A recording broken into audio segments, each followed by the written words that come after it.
Good morning, everyone. Welcome to the Divine Feminine segment on Block Party. We're so excited to have my very dear friend Merna Hecht join us this morning.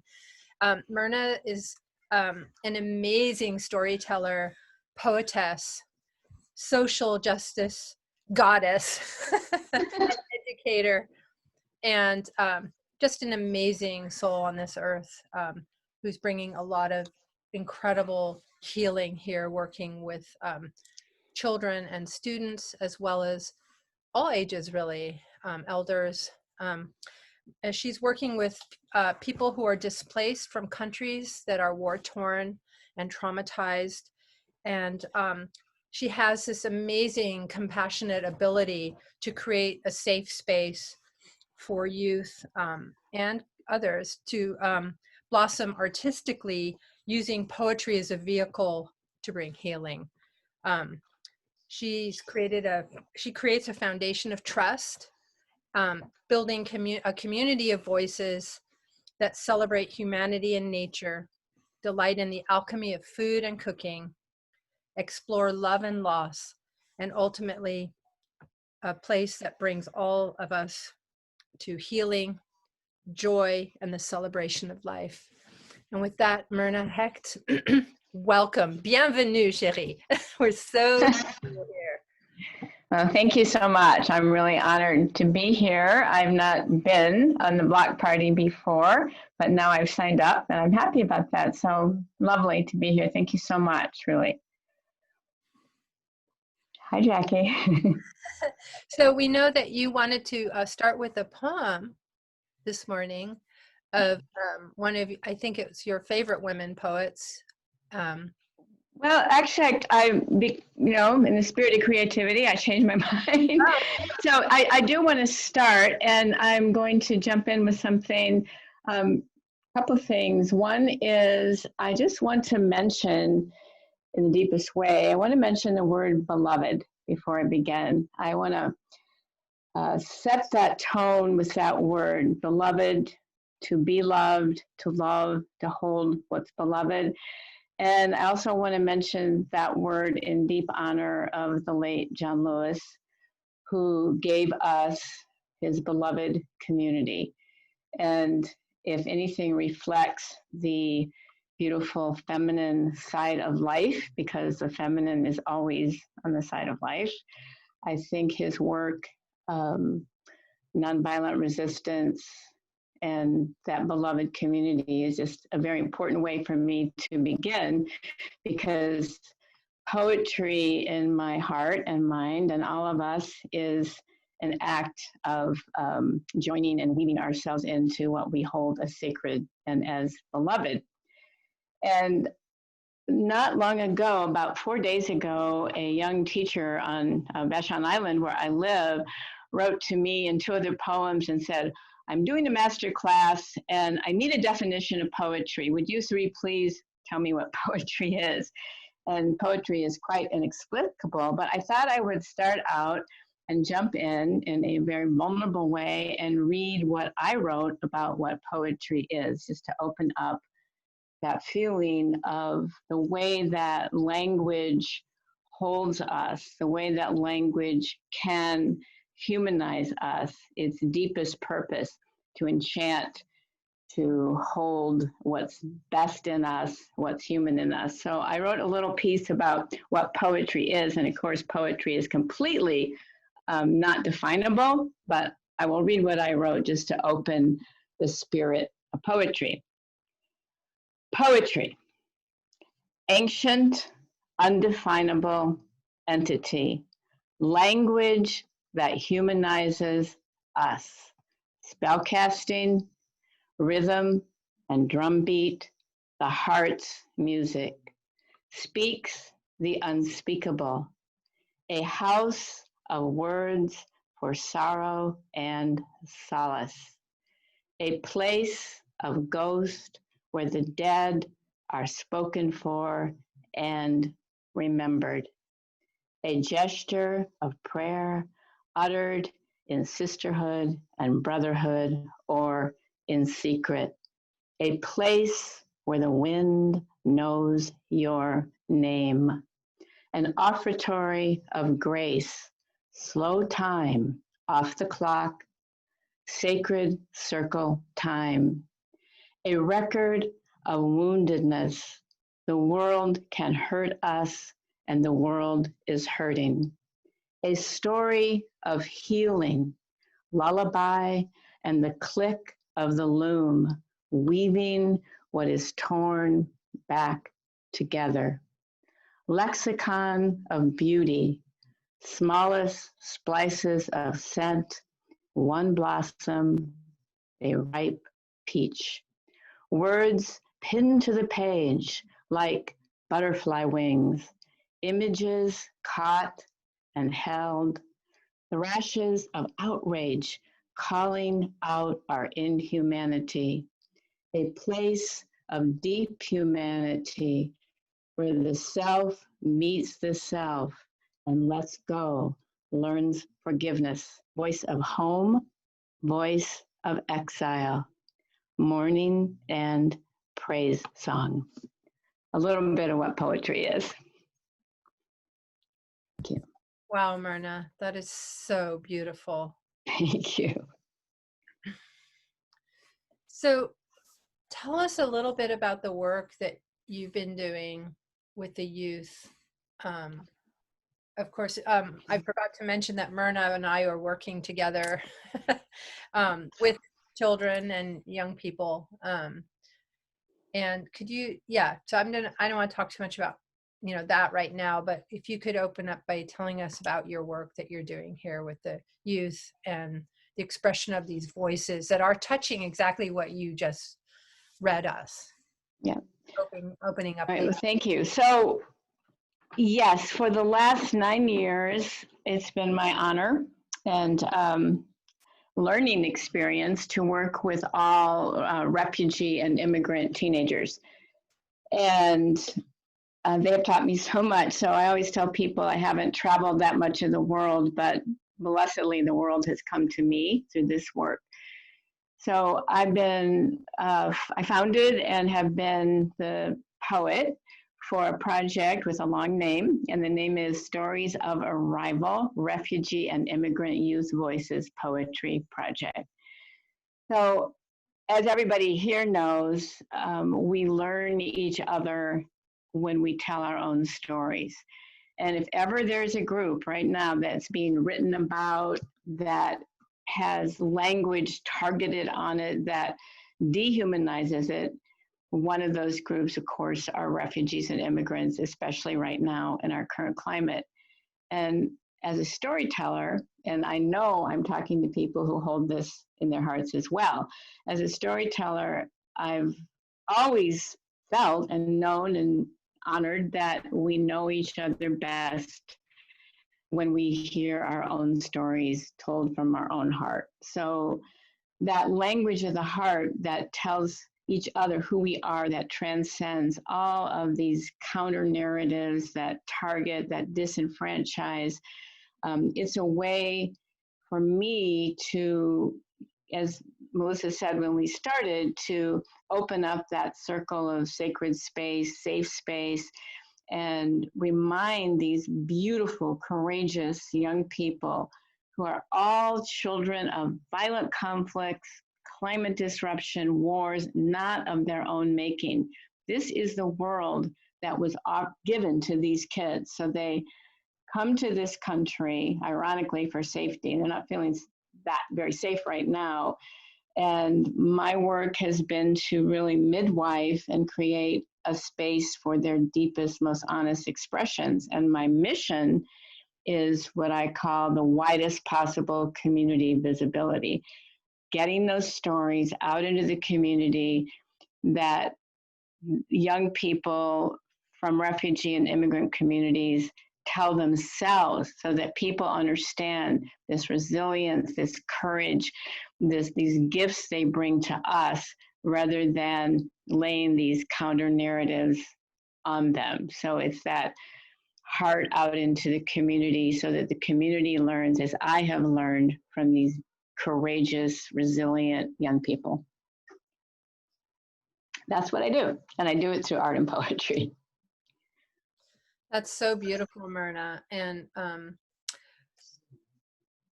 how do you bring that work out into the community? Okay.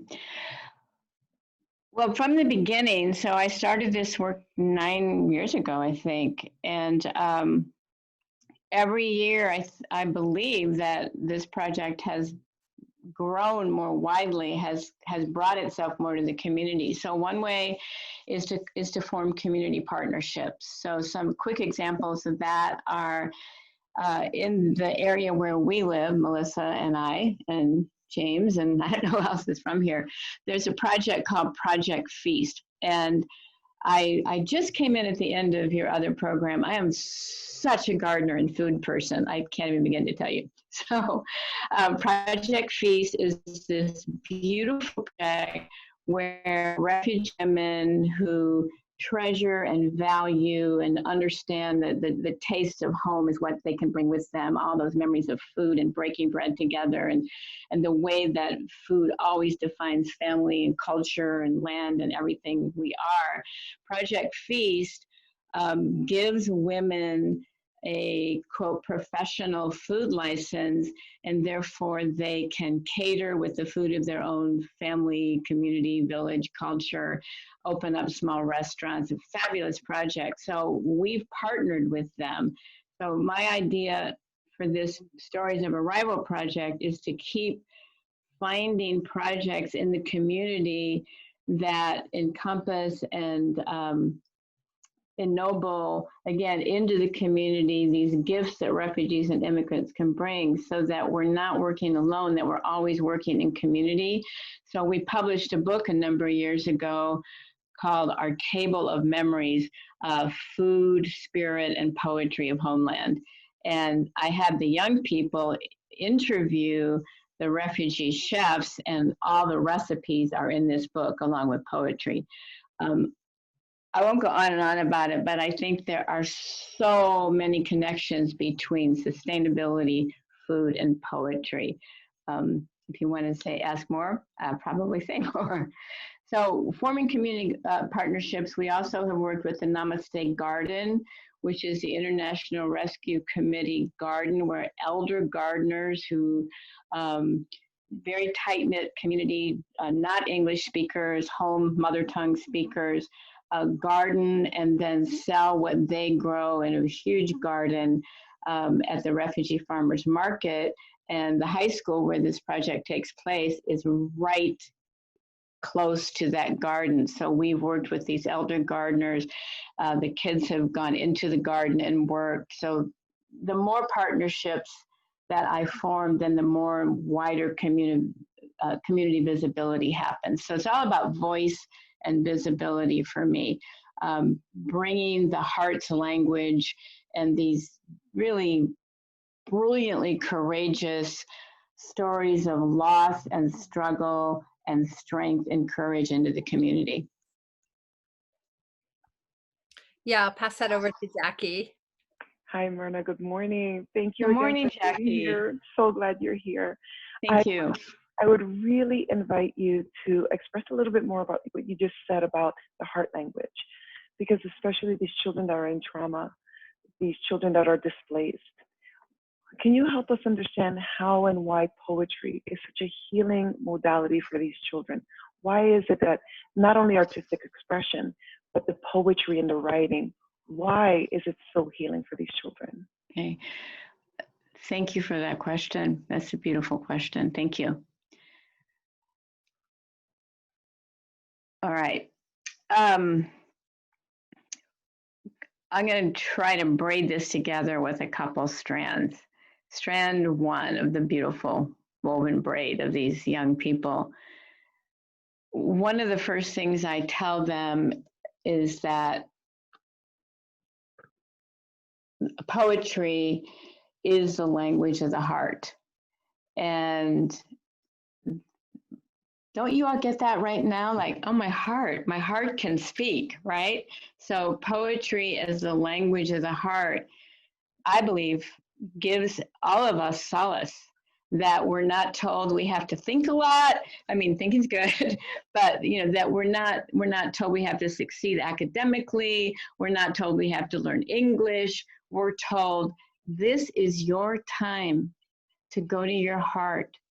And when you write a poem, what you're doing is taking what's in your heart and putting it on the page. That's all you're doing. You're speaking that true language. You're telling your story from your heart. So that's one thing. Another thing is I say to these children, only speak right now what feels safe to you to say that's in your heart. And backing up a little bit, I also, and I know you all know this, trauma, grief, sorrow, anxiety, fear, joy, they're in the body. And poetry is a way that we take what's in the body and we can put language to it.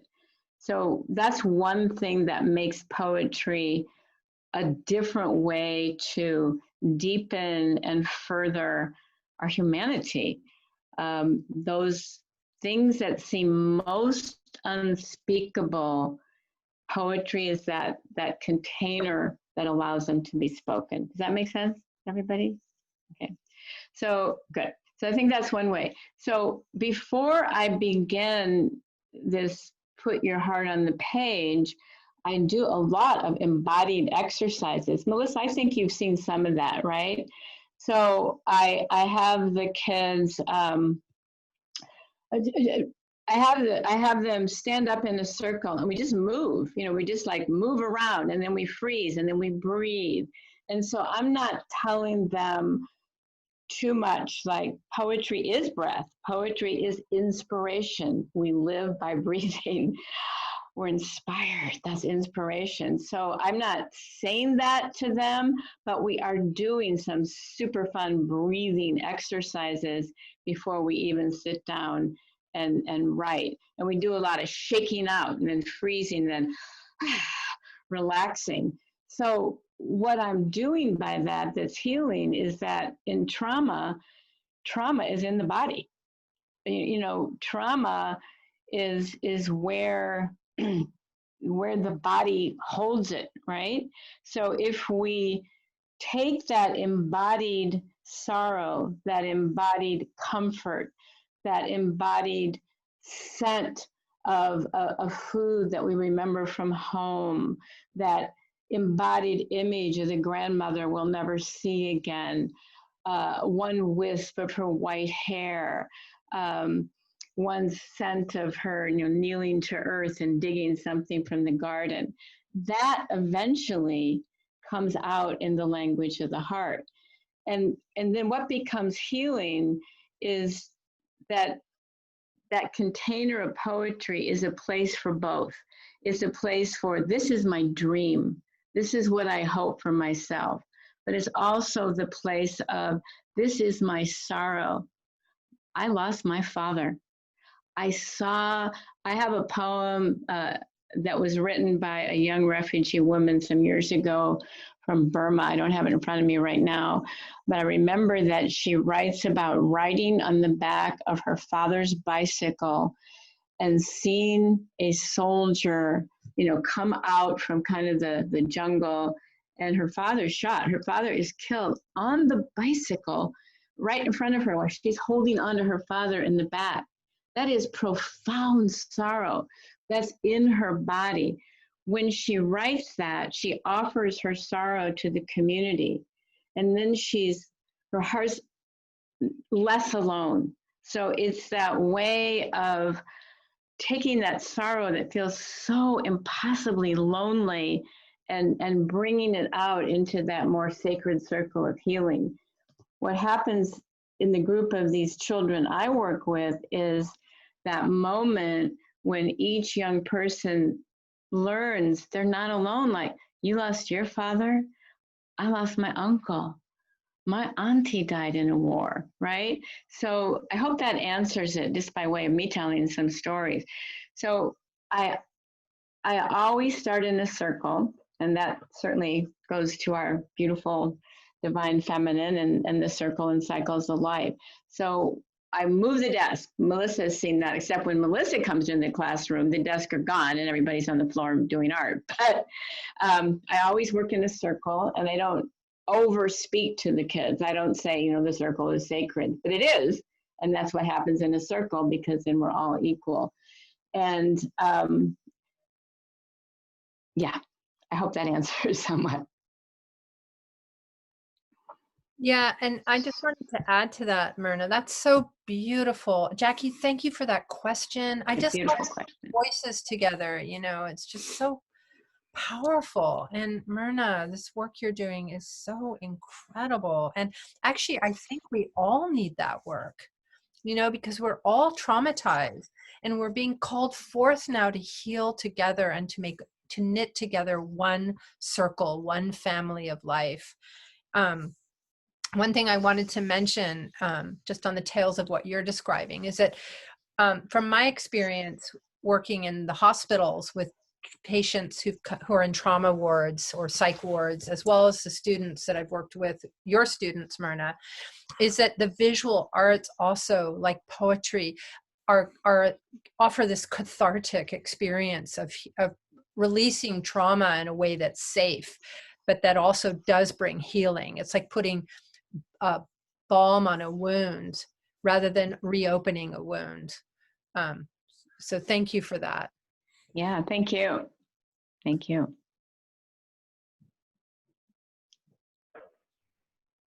Hi, Merna. I also want to really learn more about your perspective of with these women, the adults, the gardening, the food.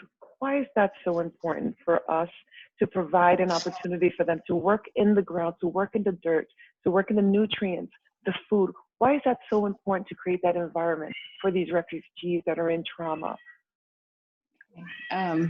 Great question. Well, two things, a number of things happen.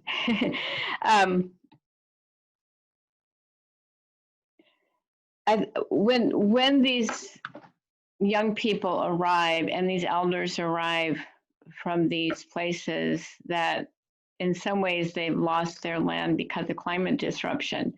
So I know everybody in this call knows that we have refugees from unspeakably violent conflicts, and we have refugees from all kinds of poverty, complicated reasons that have caused it. And of course, there's also now this huge swell of displaced people, internally displaced, as well as having to leave their countries, not only from wars and violence, but from climate disruption. And two things I tell these children that we all know, by the way, we all know somewhere in our bodies and hearts when we're being listened to and deeply, and we know that when we're being spoken to truthfully. There's some deep place in us that knows that. And so I tell the young people and the elders as well that they all come from cultures that have profoundly deep connections to the earth and profoundly deep connections to poetry and storytelling. If you think about that, since I've worked with so many people from Iraq, Afghanistan, these are places from which we get poetry. These are like the heartlands of poetry. And when I say that, many young people from Africa just grin ear to ear when I remind them, and they go, if they're Somali, they go, that's right, that's who we are, because it is said that Somali people are the poets of Africa. So there's a connection to poetry. And when you think about indigenous people and you think about words like to cast a spell, what the shaman does, spell casting, those all come from people who were profoundly connected to life cycle, and that is earth cycle, the cycle of seed growing, harvesting, fallow, and back and round and round and round again. So no, this is making sense. So there's this trust that as a storyteller, I think all storytellers hold this trust in the sacred circle. A story is a circle.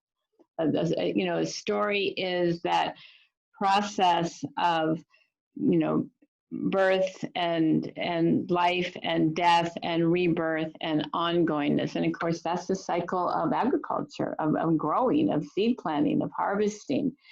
And so connecting these young people back to elders who are gardening gives them this almost in a way of completing circles that have been broken for them, because seeing these chefs who are creating food from their culture, remembering back to the gardens of their childhood, the way their aunties and uncles and grandparents grew gardens. Many of the young people I work with never saw a tall building until they came to this country. Never were on an airplane. They lived very close to the earth, very close to gardens. And so connecting the poetry back to earth and growing and life cycle and in the inevitability of loss, because when we garden, it grows and then it dies back and it grows again, and that's who we all are. I hope that makes sense. So when I worked just with elder gardeners just this past year, who did not speak English, the first thing I showed them, I don't have it in front of me, it was a picture a niece of mine who's an amazing artist drew, but the first thing I showed these elder gardeners was hands holding on to earth, and you could see the roots down from the earth, and the tree kind of growing up, and they loved it. It was like, oh yeah, that's us, that's what we do. And these elder gardeners, at risk of getting in trouble, sowed seeds from their home mother country secretly into the lining of their clothes when they left as refugee, so that they could bring seeds from their home countries to this new place to plant them. And I'm not supposed to tell that, so I'm not giving any names. But had they have been stopped at whatever border there was, and had the border control seen that there were seeds sown in secret linings, that would not have gone well for them. But that's how important bringing that growth and that abundance and that food of home was to these elder refugees, who now all are gardeners in this country. I really love that, connection to place, that we are the place, we're the right. makers. And I know for myself, through my own travels around the world and having been displaced by war when I lived on the island of Cyprus, I always took a bit of the earth with me. There's that act of carrying the soil with us, the soil, our foundation with us. That's such a beautiful story of the seeds. I can actually imagine an artwork, with the cloak that becomes the inner garden, with the seeds right. starting to blossom in the cloak. I don't have it in front of me, and I wish I did. In the food book I mentioned, the book that's called Our Table of Memories, a young woman from Burma wrote a poem called Calendar for Subhuti. And Subhuti is a word for corn, and she goes through the entire life cycle of corn in her poem. It's really beautiful. And I wish I could magically summon my husband and he could bring that poem and I'd read it to you. But so over and over, as these young children, they're not children, but I think of them as children, as these young teenagers write their poems, they often evoke the places of gardens, the grandmother's garden, the father's garden, the hands of the work of the father, those places that nourish them, that sustain them. They understand where food comes from. And I have to tell you that after we did the food book, and there were these magnificent memory poems of gardens and food and recipes, the next book we did, and Melissa came and did art with the young people for that, was called, oh, thank you. That's our table of memories. Thank you. That's great. Yeah, thank you. Yeah, that's one too, The Colors of My Past. These are beautiful poems. We did one called Holding the Earth Together. And that entire theme was on caring for ourselves, each other, and the earth. And that followed the food program, a food project. And really, these young people are eloquent spokeswomen and spokesmen, not only for peace and abolishing what war does and the consequences of war, but they are understanding with all their hearts and all their finesse and all their courage that we need to care for the earth and each other. And I know that every time I write an introduction to any of these books, I always say, not only are these young people my teachers, I mean, you can call me the teacher, but I'm the learner, but that they are carrying the kind of leadership and understanding of what we need to do to sustain and protect the earth better than any leader in office that I know right now. Way better. Yeah, that is so true. And my experience in your classroom, Merna, with these students is you never hear them complaining. And for me, what was so surprising actually is the deep well of compassion and love that they have. Right. Do you think I can try a screen share? I have a couple of things I'd love to show. I'm going to try that, okay? Jamin is just to know that I'm a poet and a storyteller, so I'm not a very good techie, all right? But I've got a screen share here. I'm going to click that. Oh, good. It's going to work. Okay. But can you see me? No, we can see Merna has started screen sharing. Oh, good. Okay, that's good. So if I want to move it, though, what do I do? Mi patria, El Salvador. All right, so this is a piece of artwork that was done under the guidance of Miss Melissa.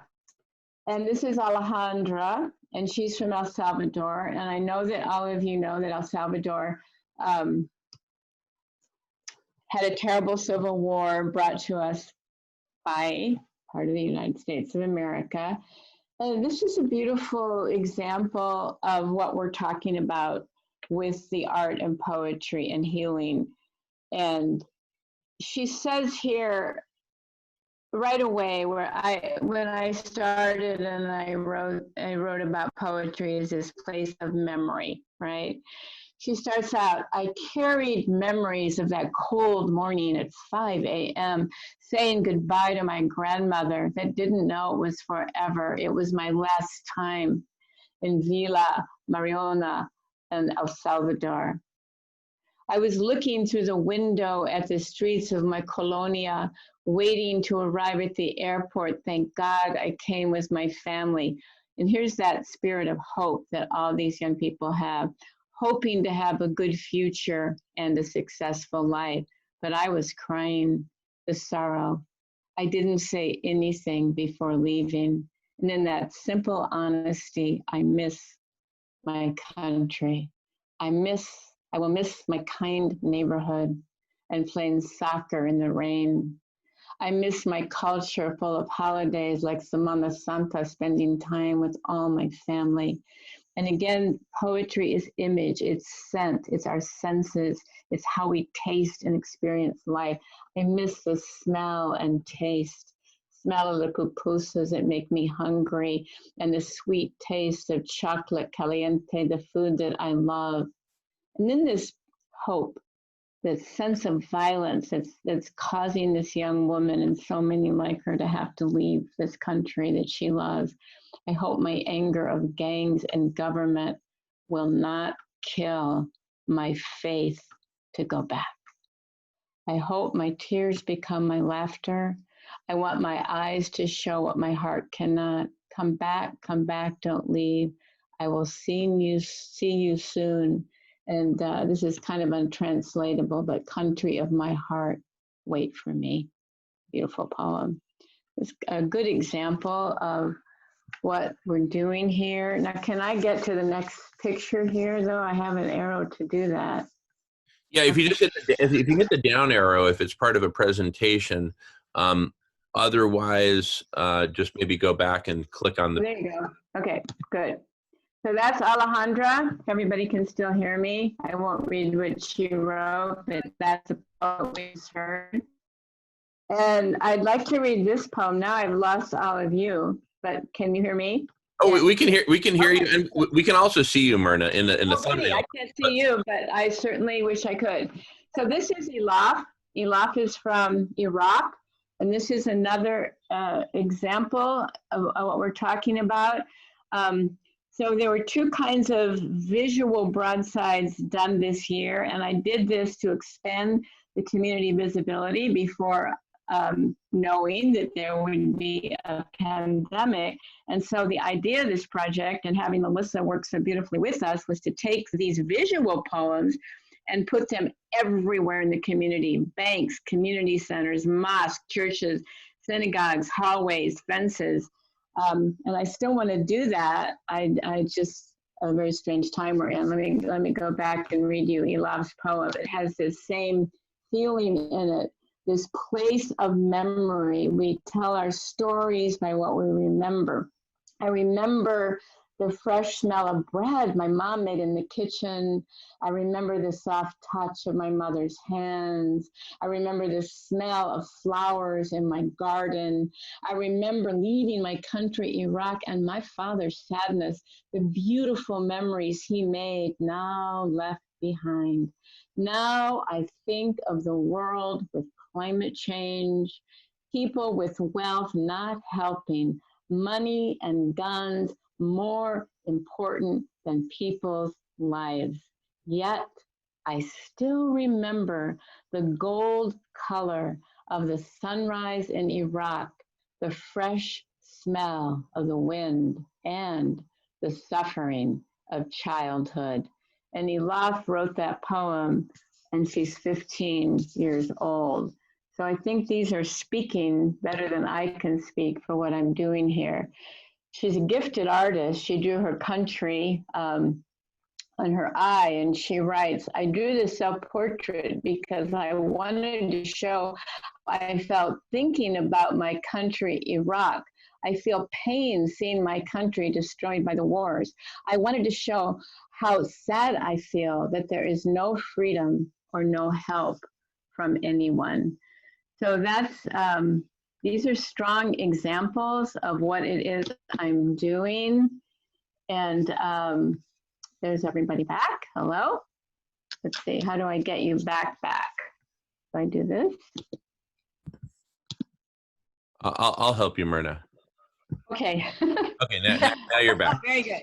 Okay, and I can show more of those. I have more of those to show, but I think that those two poems speak really well for that place that holds that soul, really, our soulfulness, that place that holds the memory, the particularity of image, the solace, the sadness, all in that thing we call poetry, right? It's a soul space, a place where the soul can tell her story, a place where the soul can speak his courage and his sorrow.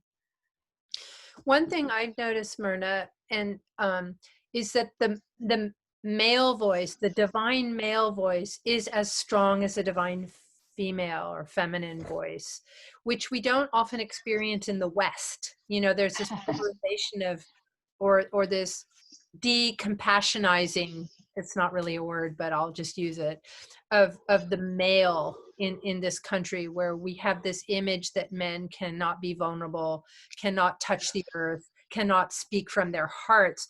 Whereas what I've noticed in your students that I worked with, that the divine feminine, divine masculine is alive and well, and is beautifully expressed through the poetry.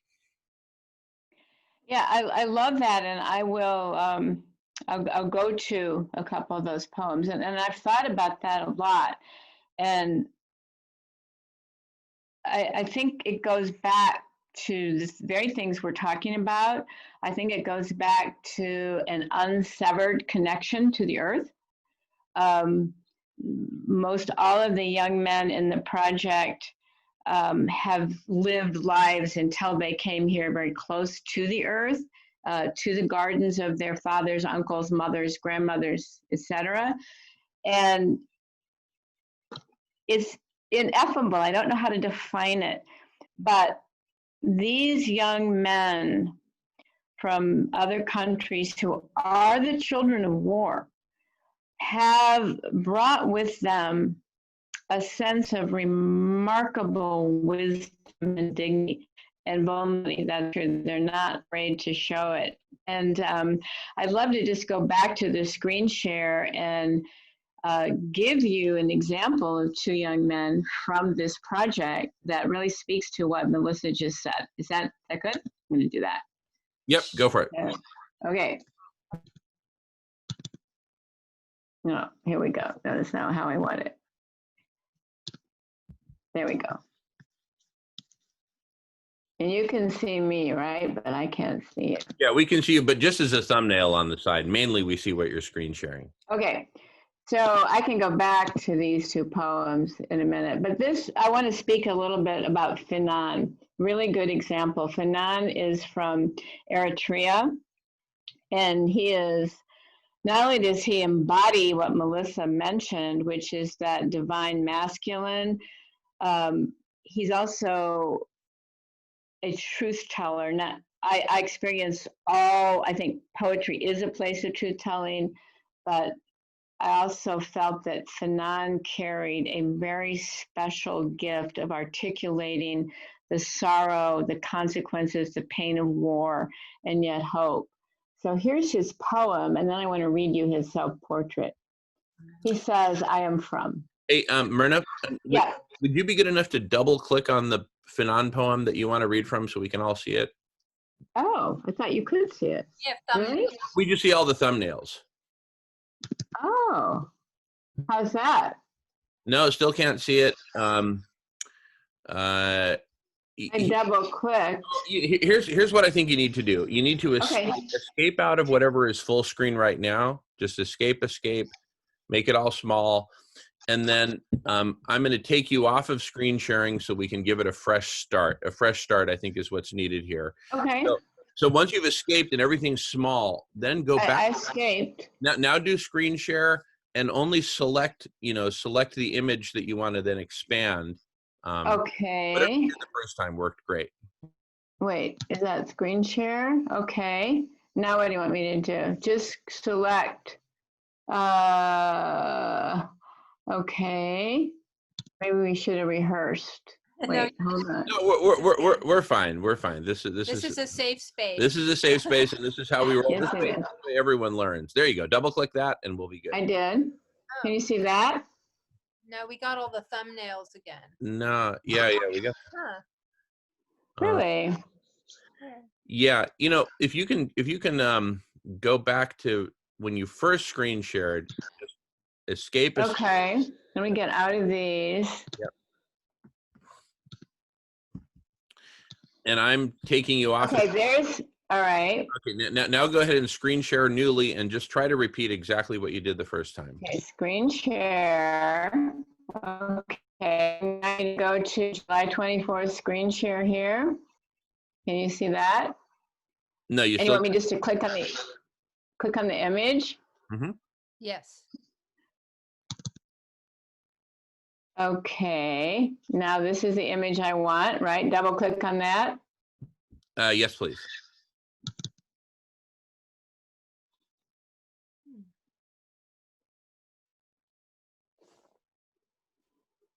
Yeah. Did that work?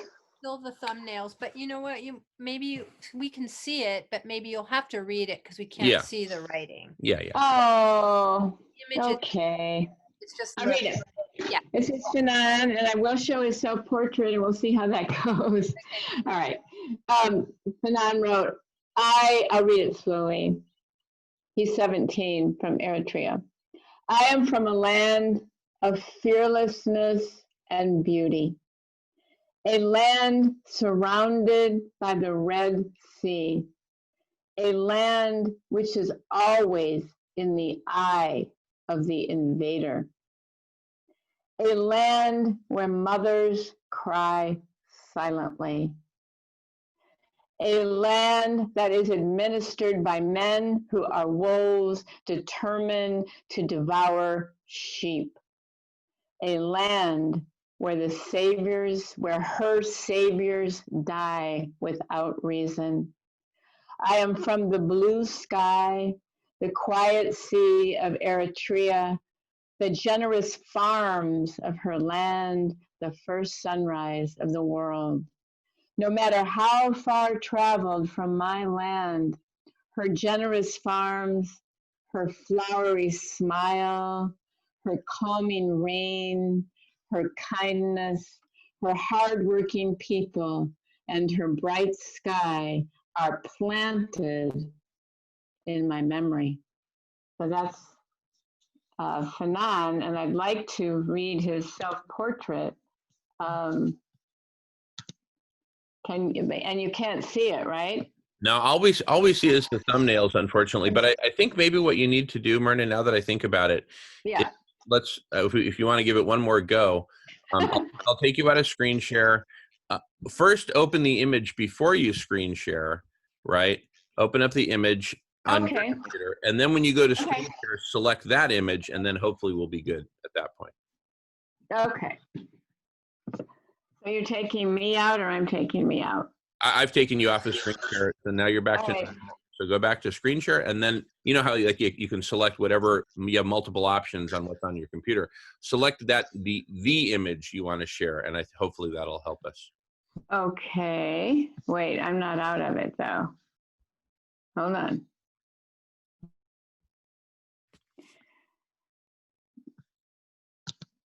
Okay, now you want me to go back to screen share. Thank you everybody for your patience. I didn't imagine this would all happen. No problem, Merna. The pause is doing us some good because the poems are so intense. That's true. So you want me to go back to screen share or just back to my file? Back to screen share. And okay, back to screen share. And now you want me to open what I want, right?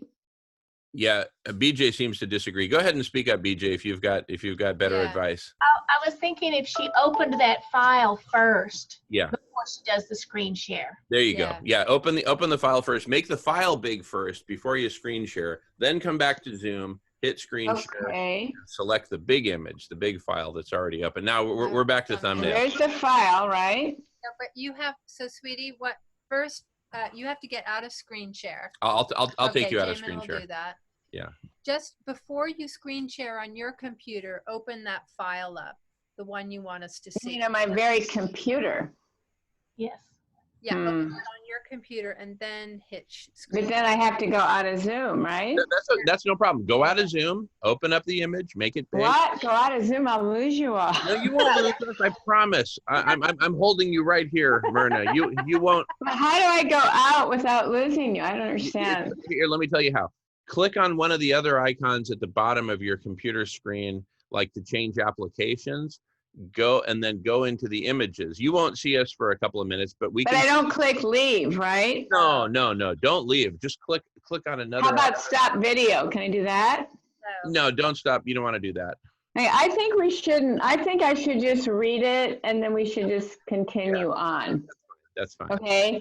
what I'm going to do is I'm going to go back to screen share and I'm going to read Fanon's self-portrait, and I'm going to apologize that you can't see it like I can because it's very big. And I'm just going to read you what he wrote. And can you see his photo at all? Just in a little thumbnail? Yeah, and right in the middle there where your mouse arrow is. So I was going to read you what he wrote because we're talking about this divine soul that we all have, masculine and feminine. And this is the truth-telling of a young man of war. And it's so resonant for our times. And I started out with that word of behold and beloved. So I think it's so important. I want these voices out in the community so that we can behold them. They're telling their own stories, and our job is to witness, is to behold what they say, of course. So here's what Fanon tells us about war in his country. He says, this drawing represents Eritreans in Eritrea. Eritrean mothers are crying silently. Eritrean fathers and adults are dying. Eritrean teens and children are leaving their country in order to get food and a better life because their fathers are dying and there is no one who can feed them. So I drew this because in my country, Eritrea, we are having government problems, and it causes many Eritreans to leave their country. Many Eritreans have and are dying in the desert, the Mediterranean, and other parts of the world. This all happened because of indefinite military service and unchangeable government dictatorship. And that's Fanon telling us a very true story about his life. And the other thing that comes to me, Merna, did everybody, what's that?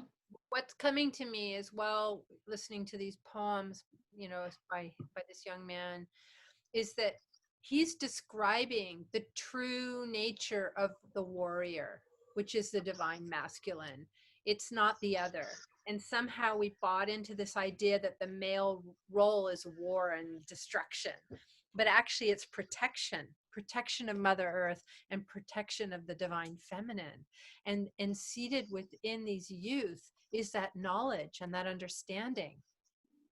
And it's a powerful teaching tool to teach the men of this world what their true nature is, and to returning back to the earth, getting our hands back into the soil of soul and earth, I believe is really the way forward. And how ironic that people are starving all over the world, and we have the virus, which is really returning us back to the Garden of Eden and to planting our own food again. And the men and the women and the children are going to be having to plant food for community. It's really powerful. So thank you so much for sharing these stories, these poems. Yeah, I agree with that. I do want to say that talking about beholding and holding each other in our hearts and holding the earth together. So one of the reasons I put Fanon's, there's many reasons that we talked about, but put Fanon's self-portrait and read it, is that he's writing the truth. And he's saying that because of dictatorship and something called indefinite military, which means that in Eritrea, it is such that if you are, quote, drafted, which is if you're going to stay in the country and you're a young man, you will be, then you do not have an out for that service. And that service is terribly oppressive, and you're working for almost nothing, and your dreams don't happen to you. And we're talking here about holding sorrow and holding hope. We're talking about getting back to what we understand as a divinity of soul, be it masculine or feminine, that profound connection to the earth. And I do want people to hold the sorrow right now and the anguish that one of the countries that this present administration in the United States added to its travel ban is Eritrea. So that means that, like many other children, young people in the project and in the work I do, no other uncles or aunties or people who really need to leave this country can come to this country, not only because of the pandemic, but because of all these different bans in these mostly Muslim countries that our current, quote, president has put on these countries. And I just think that's important to say, because all this work is about building bridges, obviously, the bridge from your heart to my heart, and by extension, all hearts. It's not about building walls. And it just feels so important to me that these young spokesmen and women for peace, for abolishing what borders have come to stand for promoting the nurturing of the Mother of Earth. It's so important that these voices be heard. And so that is my driving passion because as I always tell these young people, yes, this is a poetry making project, but you know what? It's a peacemaking project. These children are peacemakers, and that just feels so important to me. And I had a conversation, a beautiful one, with Jackie and Melissa last week, I think so. And we talked a lot about that this work that any of us do in trauma and healing always involves holding both, that we have to hold the sorrow and the loss in order to access that deeply nourishing solace and hope to carry on and to walk forward together. So we don't walk alone, we walk forward together. We weep together, we laugh together, we break bread together. That's what this work for me is about. I'm just the little catalyst here in bringing these amazingly strong voices to bear, voices we really need right now. Merna, on that note, I just want to share with all of you something that I witnessed the other day. Can you see this? Yeah, the deer, I think. Yeah. It's a white deer. It's a fawn, and she's pure white. Wow. Oh, I see. Yeah. Wow. And I just want to bring that into the picture because Jackie, you and I talked about what happened in Afghanistan recently in the maternity ward, and I just wanted to bring that up as well because we're talking about activating the divine masculine and the divine feminine, which I believe that the universe is calling us forth to do this work and to come to that place again of divinity, which is really our birthright or who we are, and that we've forgotten. And that act that we talked about was totally contrary to what we've just been discussing about the divine masculine and how can an atrocity such as that occur at this time. And I was just wondering if you would like to speak a bit about that. Sure. Okay.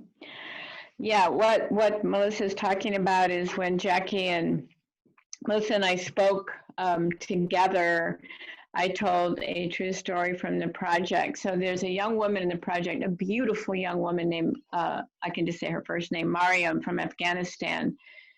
And when I first met Mariam, she was really a portrait of trauma. And Mariam, when the project began, was extraordinarily withdrawn. Oftentimes in young people who've been traumatized, both poles are so obvious. We see some profound lack of eye contact and withdrawal and sullenness and inwardness, or we also see some wild hyperactivity, because again, in the body. And Mariam was extremely withdrawn and head down. And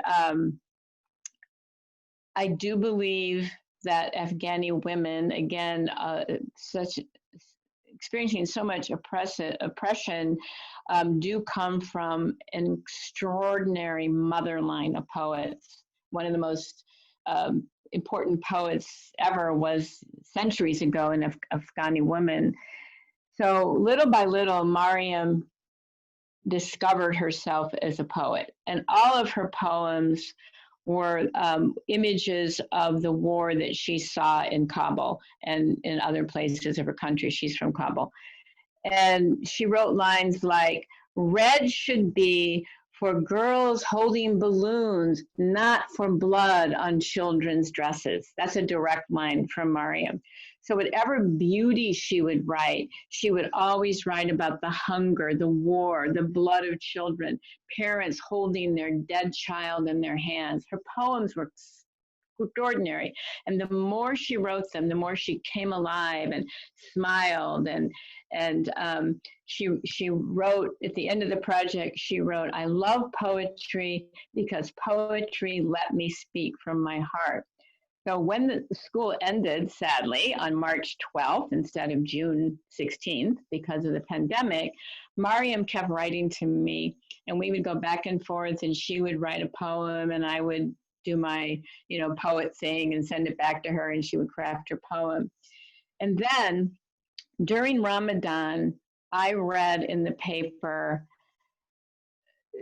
unspeakable news that I will share with you, and we will hold it in our hearts. And that's what we'll do. It's unspeakable. So what happened in Afghanistan, in Kabul during Ramadan, is that a group, they think it's the Taliban. Nobody has formally claimed responsibility for this act of unspeakable terror and carnage. A group of men went into the maternity ward of a Doctors Without Borders hospital, and they massacred some newborn babies and also some pregnant mothers about to give birth. And I knew that Mariam would have heard of it, but I didn't want to write directly to her about it because I wanted to give her all the room and respect possible, but yet I wanted to let her know that I was holding her and loving her and caring about her. So I just wrote her an email and said, your poems are so beautiful. They always reflect the pain and beauty of your country. And I'm thinking about you. And I know it's Ramadan, and I hope your fast is going well.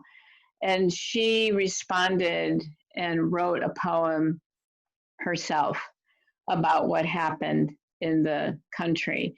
And it is on my computer. And what I will do is send it to Jackie and Melissa. And then if people want to see it, you can. Will that work?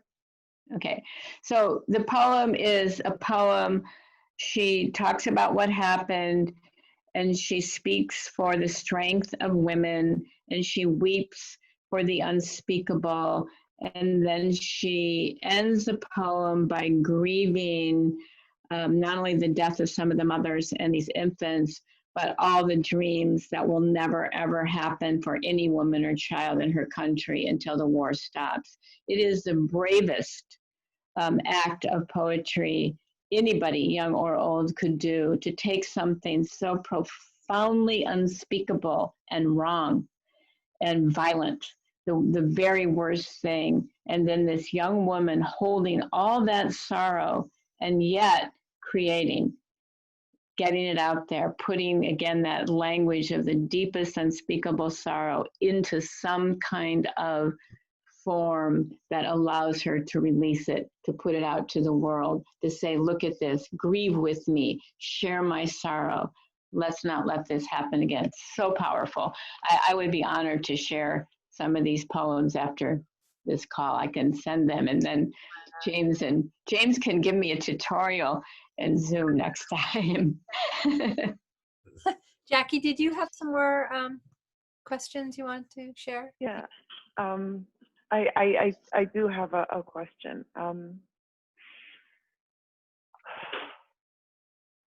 Merna, how do you manage? That's a great question. That's a beautiful question.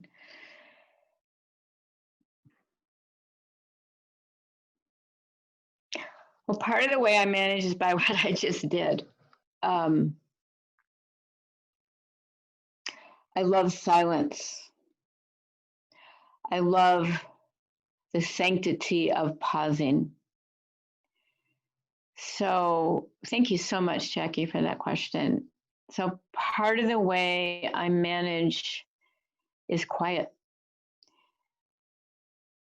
If I'm, and I am, holding these stories of so much carnage, of so much absolute beauty in these young people and courage, my deepest resource is to quiet myself, to pause. And I never made this connection until now, so thank you for the question. when I'm instructing people about storytelling and the quote art of storytelling, I always tell people, and it's true of poetry as well, that the pause is the space between the notes. The pause is what defines the tree, is the space between the leaves. So there's something for me to caretake myself so that I don't intrude on others' sorrow with too much of my own. I would say, Jackie and everybody, that deep silence, pausing, quieting myself, breathing, gratitude, unspoken prayer, for kind of a little thing I wrote about poetry, the taste of a ripe peach, allowing the gratitude in, not shutting out beauty or pleasure or gratitude because there's so much pain, but pausing so that I can learn to hold both is what I would say. That space between, that divinity, that place that allows me to see you so separate from me, right? And take in your beauty and not make it about me. And that between holiness is, I would say, how I can do this work. That I understand that web of life that connects all of us holds us together. And so trying not to ever tear that by being very quiet. Does that make sense? And I do remember in our visit, I'm sorry, I'm trying to,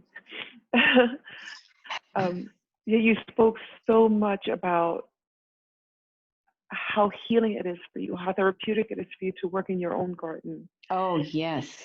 Can you share with us how you incorporate that into your managing with all this, especially that it's the children, like it's the pain?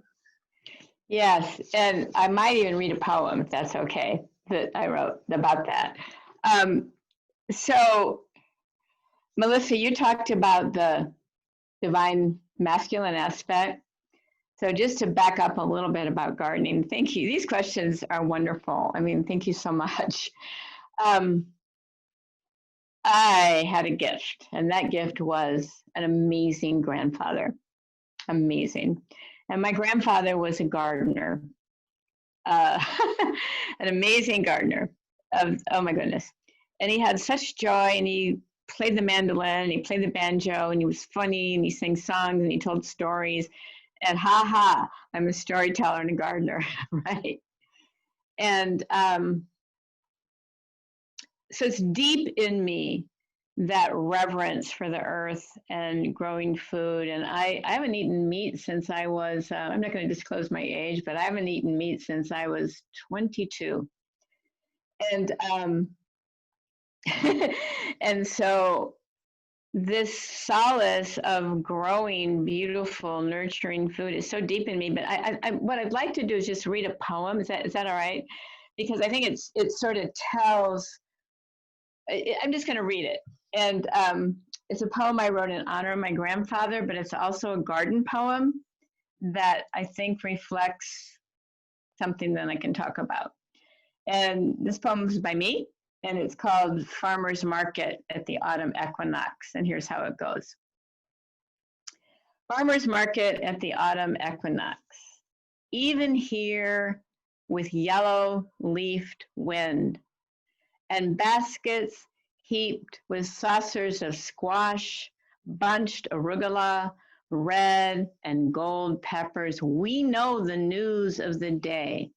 Wars against children, tax cuts for the rich, environmental assault. It doesn't stop. But this morning, if I must think of what's gone bad, let it be a bruised eggplant, an apple with a worm. Let me hear the tambourine of the moon as it lights its way for the corn to rise up. Slight breeze through my basket weave fills with memories, travels in me as if from the thin roots of carrots to the leafy tops, and I am with my grandfather as he listens to the small song of a seed before planting it. Kneeling to earth, he asks the seed how it wants to flower. Tonight, I will dream of him. Dream my grandfather has cupped his hands around mine. And between us, we hold a luminous sliver of prayer for what the world could still become. That's a poem I wrote about my grandfather. Thank you. And so I have a gift from my grandfather, and that gift is this magic and reverence for gardening. And 25 years ago, time goes fast, doesn't it? Doesn't time go fast? 25 years ago, my spouse, Rob, and I, having never owned anything but our old cars, took this crazy leap, and we bought a small organic blueberry farm. Yeah, 2 people working full-time, 220 organic blueberry bushes, and some beautiful gardens. And we've stewarded this land for that long as organic gardeners. And so you can imagine the solace that I get from kissing and loving and revering the earth as a gardener. And right now, and I imagine, well, I would love to hear from you, but I think a lot of us, I'll speak for myself, I'm feeling like I missed my work so much, and I missed the young people so much, and I miss teaching so much. So what can I do? What can I do? So right now I am using this beautiful abundance of this land we're stewarding, and I've figured out ways to connect with my community. And every week I am taking so much food, like to a program for Latinx families on Vashon Island, who probably, well, I shouldn't say anything about their status, but I'm taking a lot of food from this beautiful little farm of ours to food banks and programs for families. There's an art therapist I just met on Vashon who was working in shelters for homeless people in drug rehab centers, and she can't go in and do that work. And I just met her and learned that instead she's bringing beautiful bouquets of flowers just for beauty for these places that she leaves on the doorstep. So now I'm sending produce with her every week. So that's a way of saying that not only is, you know, eating this beautiful, nourishing food that we grow, all organic, and spending more time than ever because of the pandemic in the garden, but I'm learning a way to take this bounty and then keep it going, share it, and give it onward. And I can't even begin to tell you how good that feels to me and how grateful I am to have this bounty to do that. So, and I also am like this obsessive canner and food preserver. And I say to my husband, you know, you're like an old caveman. Like you pick all this food and then you bring it to our doorstep and it's like, woman, now, make. and then I just can't let it go. And so, you know, like I've made raspberry jam, sour cherry jam. I don't know why I'm not a lot plumper because I keep making cherry pies and cherry crisps. And I'm just like, yeah, so food is, and food that comes, you know, that miracle gift from the earth, from our gardens into our kitchen, and then is preserved in some way, is just such a sacred part of my life and definitely gives me such joy. Yeah. Oh my goodness, that is so so beautiful. And thank you so Thank much, you. because as you were speaking, I was thinking about stories that we tell ourselves and thinking, in my 20s, oh, I don't have a green thumb, I could never do that. And, like that just self-deprecating narrative that we tell ourselves that we just can't, I can't. What do you tell people that want so much to engage in that gift of poetry, in that expression, but we tell ourselves, oh, I'm not a poet, I can't do that. That's someone else. That's a talent that I don't have. Well, how do you invite them into that conversation? Oh, that's a great question. That's a wonderful question. There was a young man in this year's project from Samoa, and I don't know what it was about me that he decided he would give me as much trouble as possible. And he was very, very masculine, very tall, portly young man. And it was like, the kids all call me Miss Merna.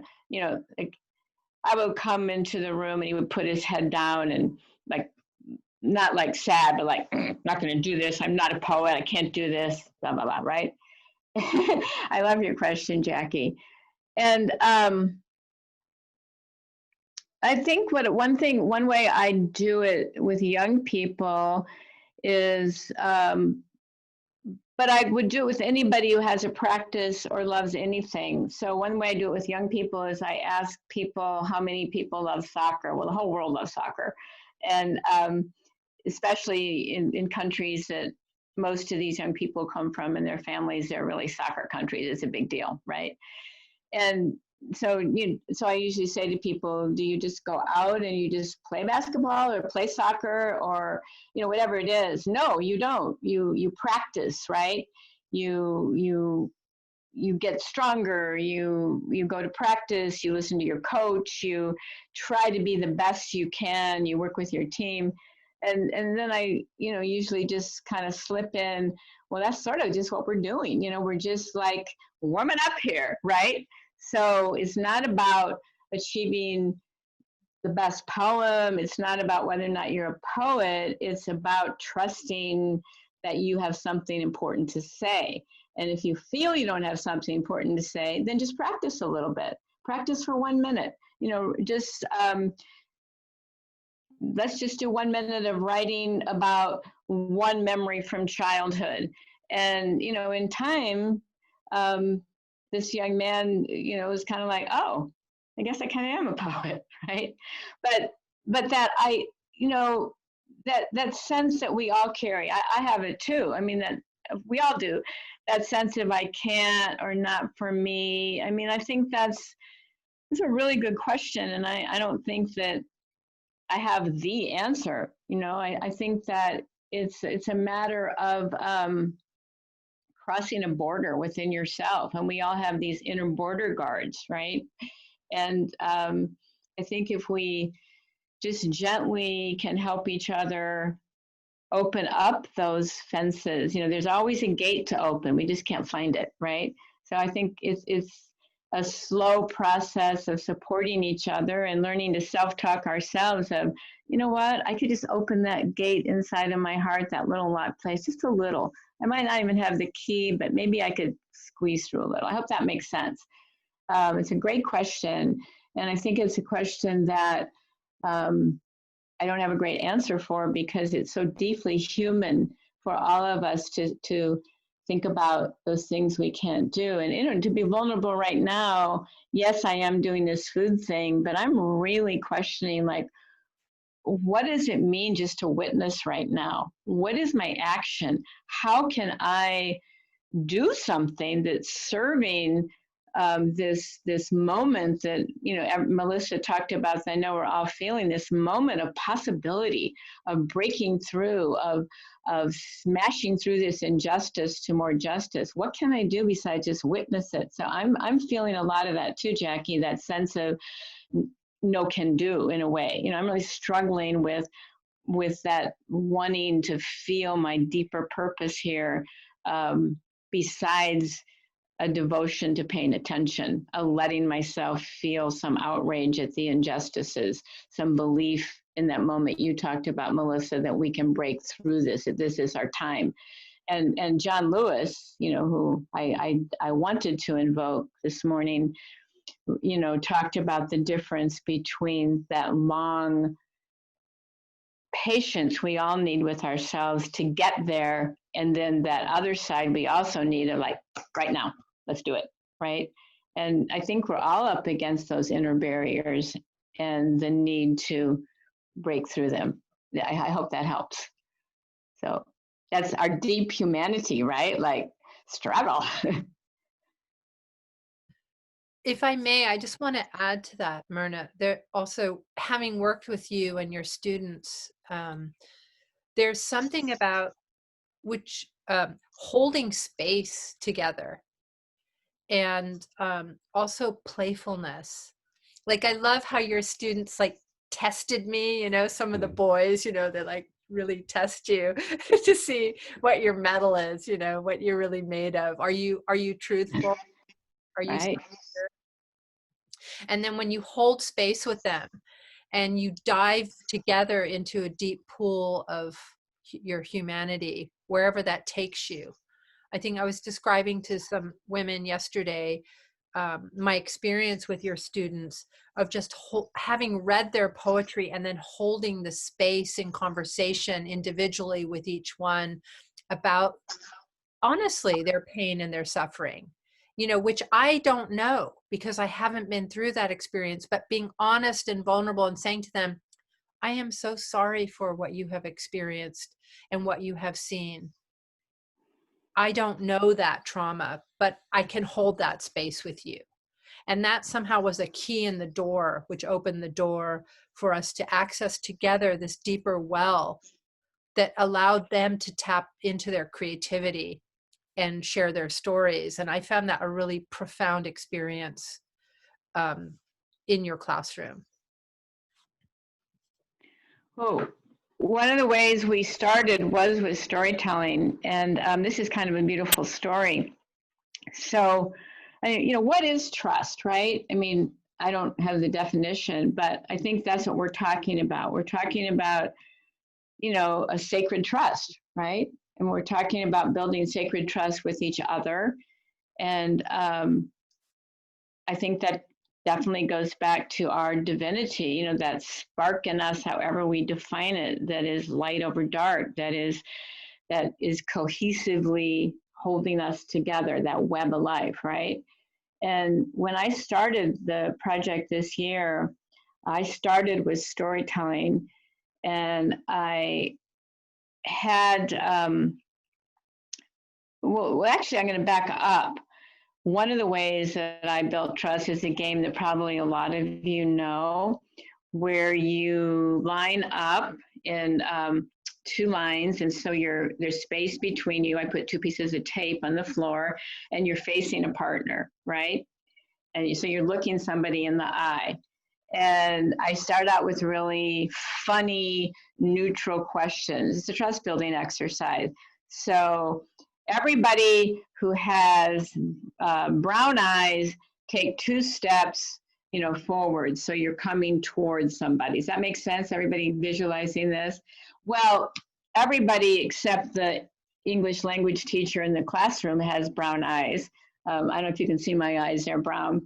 But but given that I'm working with young people from the African continent and the Middle East, and parts of Southeast Asia, everybody has dark eyes. So that's like, okay, here we are. We all have dark eyes.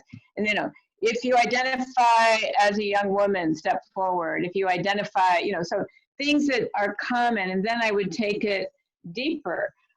If you do childcare for younger siblings, so some kids step forward, not everybody does that. If you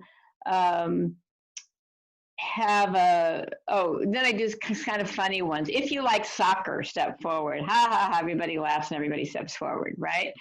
If you like math, step forward. No, not so much, right? So I'm keeping it safe, but I'm building this community like, oh, look, we've got this in common, but this person has this.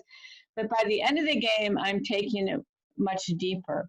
If you've lost someone you love step forward, right?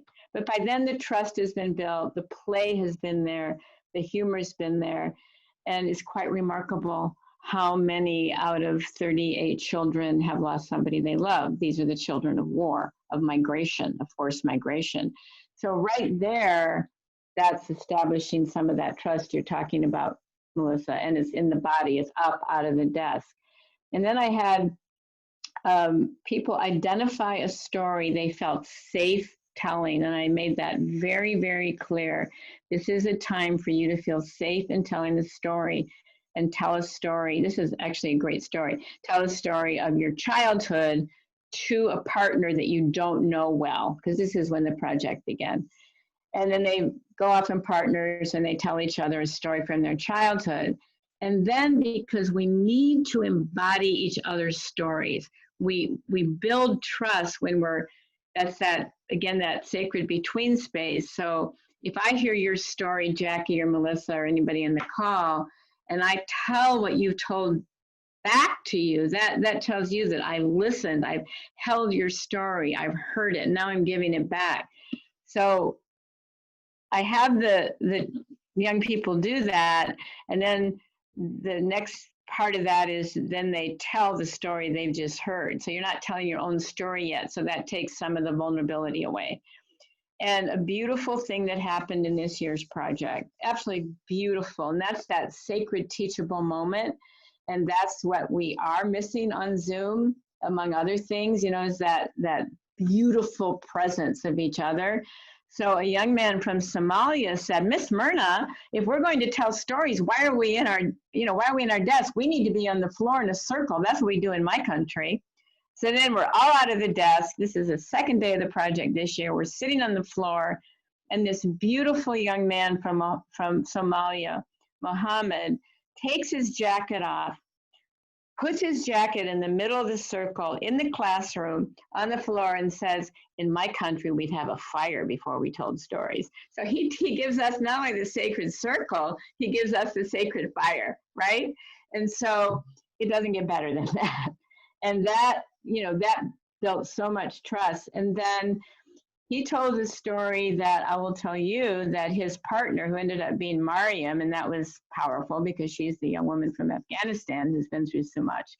So they told very powerful stories that second day of the project.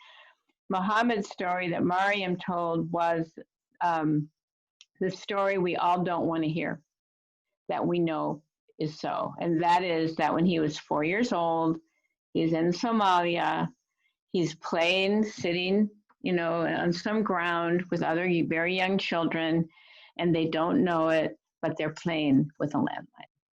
They're playing with a landmine, and they don't know it. And that happens more than any of us want to know. If I could do anything powerfully internationally, that's my sense of I don't do enough, I would banish landmines. And so at 4 years old, he saw a cousin of his, she didn't die, but he saw a cousin of his be a victim of a landmine explosion, face scarred, lost a hand, 4 years old. That was one of the first stories we heard in the project. Mariam told from Mohammed, and then her story was being caught in Taliban crossfire, getting her leg wounded in Kabul, and then spending 3 months in the hospital in Pakistan. But that's the stories that are there, and that trust came pretty quickly. It came through storytelling. It came through trust. It came through building trust by being up and moving and breathing and sharing and laughing, and then going deeper and a little deeper and a little deeper. And I think that piece of just being totally non-judgmental. I'm not dramatic when I hear those stories. Kind of what you said, Melissa. I can quietly say, "I'm so sorry. I'm so sorry that happened to you," but not big drama, not about me. Just I really am sorry. It wasn't my experience. I'm so sorry. Right? Thank you for that question, Jackie. That's a beautiful question. Thank you. And one quick question. Summer has her hand up. I just wanted to know what ages are you accustomed to working with? Okay, that's great. Ages 14 through 19, and none of the 19-year-olds are seniors yet, because school's disrupted. A lot of these young people come here directly from a refugee camp, and which is why they had before the current administration asylum status. They had that. They came here because they came from a refugee camp or directly from a really violent situation, so they weren't in school. So you can be 19 in this project, but be a sophomore. So somebody has a question? Yeah, Summer Rose has her hand up. Go ahead, Summer Rose. Welcome. Actually, it wasn't a question. It was just like a synthesis of what you said, you know, slowing down and gardening. It's kind of really funny because marrying the two, what slowed me down was a snail hitchhiked in my food from the farmer's market. And I was driving home and it was kind of dark and I just had my hand down. There was something there and I'm like trying to like push it away because it was something that wasn't supposed to be there. And I looked and I'm like, oh, it's a little snail, like hitchhiked on my food. So I put him on my hand and I'm driving home just to like, you know, make sure he doesn't get killed or anything. And then I get home and I'm at my house and I have light at my house so I could see what he was doing. And he was just doing this, she, whatever, was doing this gorgeous just dance, slow motion on my hands. And I just started like falling in love with this snail, this garden snail. And now I'm like a snail mom. And this one snail actually became like 70 snails, and I'm in this process of like giving birth to more snails and letting them go, and giving them birth, I just open the cage and I just let them go back out again. And but it helps me, you know, just playing with this snail, letting it just crawl on me and just slowing down, just really connecting to the garden snail. So that's my magic that I like to share and encourage anyone, if you do happen to need to slow down, befriend a snail. They're great teachers. That's great. You know, if I can just interject quickly, I want to welcome Michelle from Nova Sutras, who just joined us. And her work and her organization's work is all about bringing us into the forests and communing with the forest, the snails, the trees, the songbirds, the soil, the mushrooms. So this is really all coming together and converging. You mentioned synthesis, Summer Rose, into one. This is one world. We are one life. And we're just bringing this oneness together through poetry, through, you know, walks through the forest, through meditation, through what we're doing right here, just communing and sharing. Beautiful. And through Muhammad's sacred fire. Beautiful. Beautiful. Thank you. Right. I love the snail story. That's great. That's wonderful. Thank you. Jackie, did you have more questions, or maybe we can open it up soon to anyone else who wants to ask questions or contribute? Yeah, I have one more question, but I really would rather just leave it open and see if anyone has anything they want, like you said, contribute, ask a question.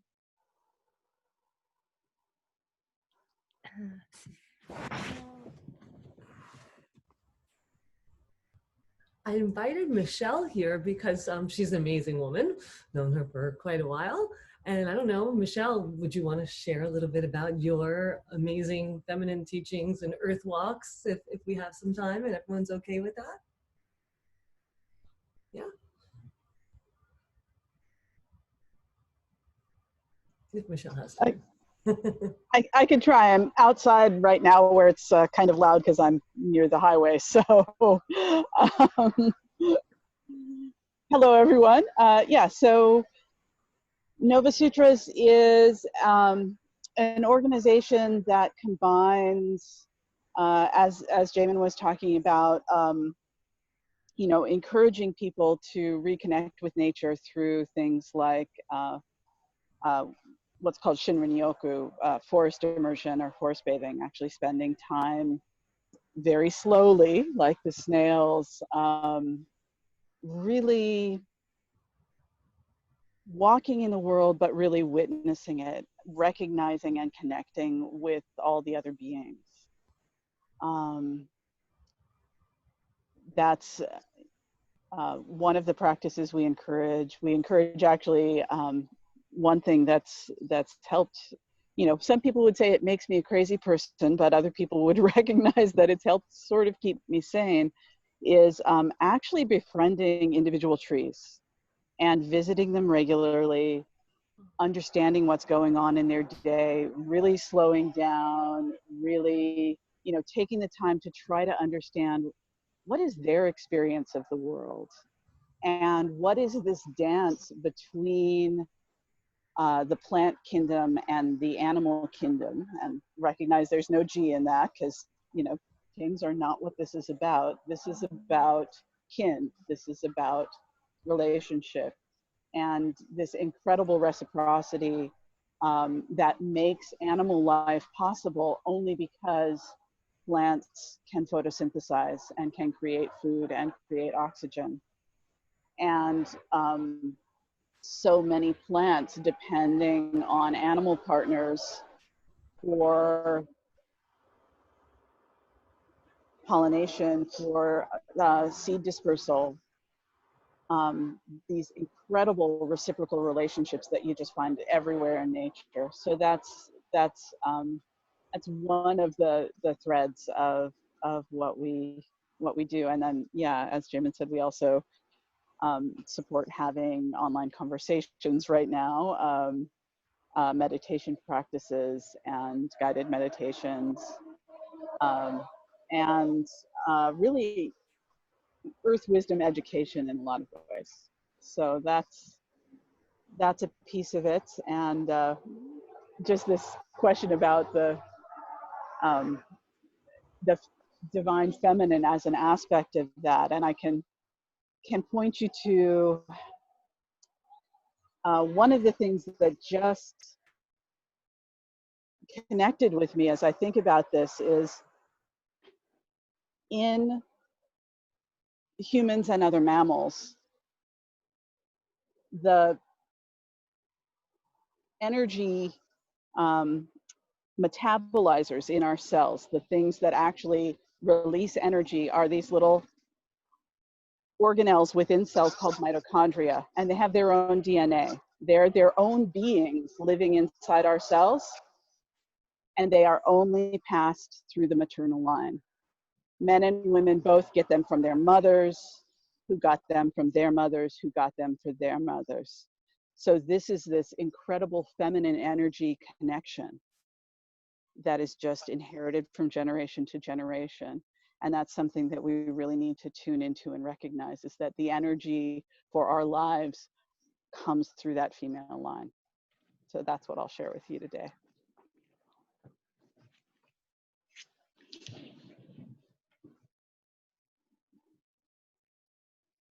Thank you. I'm so glad you showed up. I can't wait to see you in person again. He needs food. Do you want to give? Yeah. So that's beautiful. And our little raccoon just turned up for food as you were talking. That's really lovely, Misha. Yeah, she, and I just want to share this story, if I may, with all of you, because as many of you know, Damon and I have a animal sanctuary, plant sanctuary here on Whidbey Island. And we've nurtured this trust with them and this connection.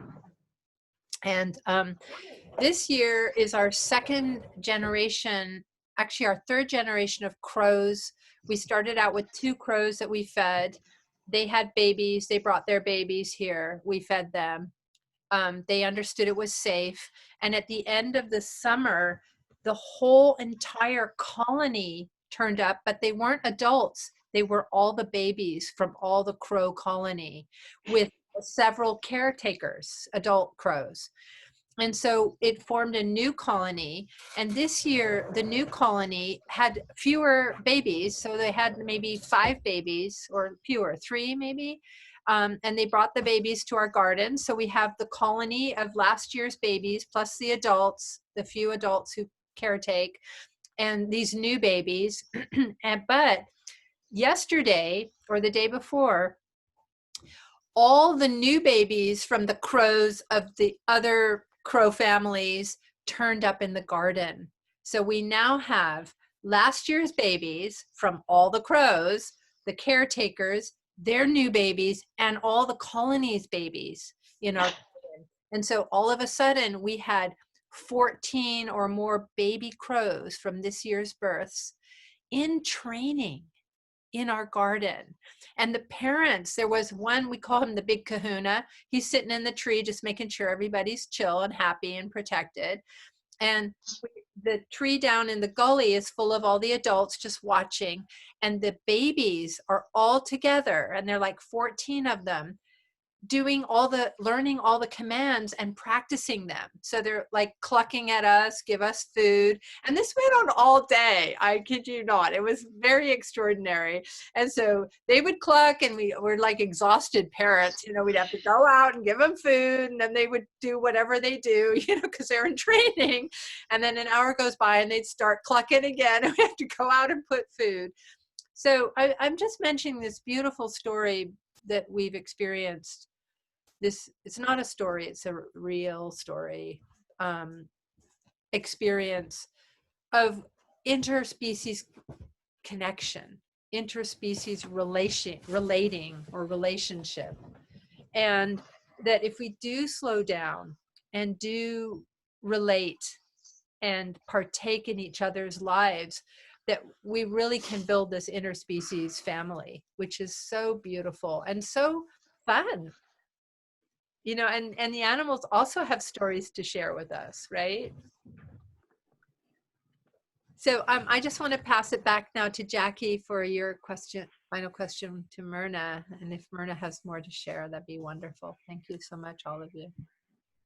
Thank you for sharing that story, Melissa, because it really, as you were talking, what came to mind was Merna's story about her grandfather and about the intergenerational. And then I thought about the elders that were doing the gardening and the children, and how that, again, that intergenerational connection, how important it is. What do you think about that?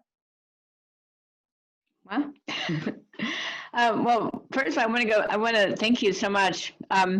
Melissa, your story, of course, about the crows and what you just said, Jackie. So I know everybody knows this, but, you know, central to all storytelling and central to the origins of poetry is that interconnection with animals and plants. I mean, that's one of the things I love the most about being a storyteller and telling stories to children, is that a child will often say to me after hearing a story where crow is talking and rabbit is talking and turtle is speaking and the trees are murmuring, everybody's alive. It's that animating impulse of all life. That's what's so amazing about storytelling, you know, from time immemorial. And sometimes children will say to me, is that real? You know, is that like really the rabbit really said that or whatever? And I always say to kids, well, in a story, it may not be real, but it's true. And no child has ever crossed that. Children get that because children, so one of the coolest things about the intergenerational, and of course the interspecies too, but intergenerational is that if you think about it, children, young children and elders are both closer to death and birth, rebirth, right? Because a young child has not been in this lifetime on the earth for a long time, and an elder is closer to leaving the earth. And I think that makes that beautiful connection in our life cycle between birth and death and rebirth, which is, of course, our natural cycle. So I love that. And I think that, you know, that children have a natural affinity, if we would allow it, and as other cultures do, for the elders. And I think that there's this cross-fertilization. I think one of the things that we do in this culture, not anybody on this call, but as a culture that needs to learn a couple things, is that we infantilize children and the elders. And in fact, those two groups are our storytellers. They're our magicians in a way, right? Or should be, because they both carry or have traditionally carried so much wisdom. right? So, yes, so the intergenerational piece to me seems to be one of the pathways to restoring our integrity, our wholeness, right? And the more we can, I recently, I ordered it, I didn't read it, but I read a hilariously brilliant essay, very critical of the state of Florida. And one of the elements of that essay, is that separating out elders into these separate gated communities, right? And that's not what we want. We want that interweave and need it of the elder telling the story to the child so that the child then grows up holding the cultural repository, really. I mean, that's what our stories do. And I can't say enough about the importance of, intergenerationalness. And so working in the garden with elders and taking the youth to the garden to work with the elders has just been that kind of restorative, beautiful experience. And again, the kids I work with come from cultures that do have that intergenerational weave. They do not have gated communities for senior citizens in the countries that these young people come from, right? So that they grow up with their aunties and uncles and grandparents. And just on a very quick personal note, I'm sure that one of the things that's nurtured me profoundly is the grace and blessing of growing up intergenerationally. My grandfather that I spoke of had 7 brothers and 2 sisters. My grandmother, who he married, had 7 sisters and 2 brothers. Can you imagine how many cousins I have? So I've got that rich thing that I would wish for anybody. And of course, one of the tragedies and griefs of forced migration is that we sever those ties, not in our heart, but we're leaving those family structures behind. And that's not healthy for our planet. And if I can just jump in, since I don't see anyone has their hand raised at the moment, what you're doing, Merna, and you, Melissa, and I'd love for you to share about that same girl from Afghanistan with your artwork, it all comes together, is you're creating this circle, this family, Muhammad's fire circle. And you're becoming the aunties and grandmas of these kids who they need so much, and they're finding their new cousins because we're all together, we're all one. That's true. And Merna, I just want to acknowledge your family, because I can see in you, standing behind you, is just the power and strength and love of such a beautiful network. And that's what we're all weaving together right here. Welcome Linda, welcome everyone. We're all forming a new family, a new tribe, a new community, and this is our new campfire, right? We're all refugees from the old world, and we're here. We've all taken this ship. It's called the COVID cruise to this new land, which is a virtual world. Mork calling Orkin, connect Orkin, connect. And we're all just groping to connect with each other. And it's this sacred space and this wonderful program, The Divine Feminine. Thank you, Sister Jackie. Thank you, my Queen Melissa. Thank you, Sister Myra. Thank you all for being here. I mean, this thing is really taking off, and it's thanks to these beautiful Divine Feminine leaders and the Divine Feminine, all of us, that's making this happen. So, hallelujah. That's beautifully said. I want to thank you. I mean, that's beautiful. I want to just give a little shout out here, a big shout out to Jackie and Melissa. So just what you said, James, this connection thing, because I only, quote, met Jackie once before this today on Zoom. Hi, Jackie. And having known Melissa, and when I finished that Zoom call with the two of you, I just like, oh my God, I have 2 new sisters. Oh my God. I mean, it was so immediate. And so I think what James is saying is that when we speak from soul and we know that what we're here for, right, that those connections are just astonishingly blessed, and they happen fast because they're real, right? I love how you just put that, James. And I just felt that with Jackie so much. I'm like, who is that beautiful woman? Really, I mean that. I do. I mean that. And same with Melissa. When I met Melissa, I think at a bookstore quite a while ago, it's like, oh, hi, I've known you for 7 generations. I mean, so I love how you put that, James. Thank you so much. It's just really beautiful. And that's right, that sense that we are family. And I don't remember which folktale I know, but there's a beautiful folktale that I used to tell where that's what the animals say to each other. Hey, we're family, and we are. And that's, you're right. You said that so beautifully, James. Thank you. Thank you so much, Merna. Wow. I mean, I just wanted to share these 2 little stories. So one is one of your students.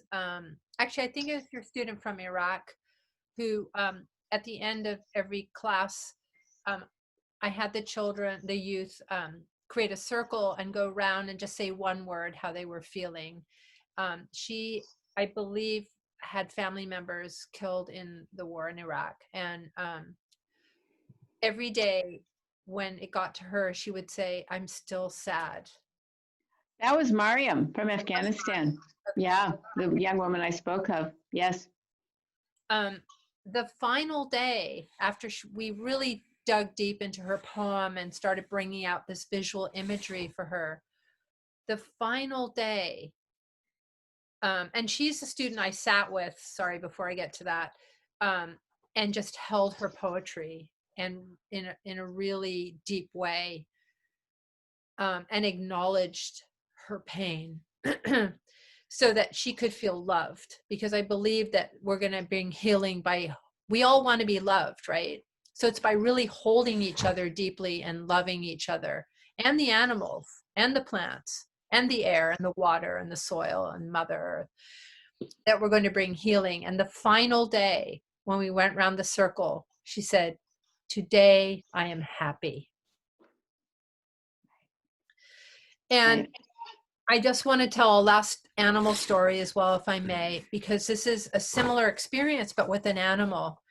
And I was on the beach one day and I saw a lot of activity that was unusual. And I went running down the beach because I'm very curious. I went, ooh, can't wait to check out what that is. So I ran down the beach and there was a giant sea lion and he was tossing his head back and forth, and parts of fish were flying out. He caught a big salmon and the fish were flying out onto the air, and the seagulls were diving down trying to grab the fish. And it's like, something's wrong here with this picture.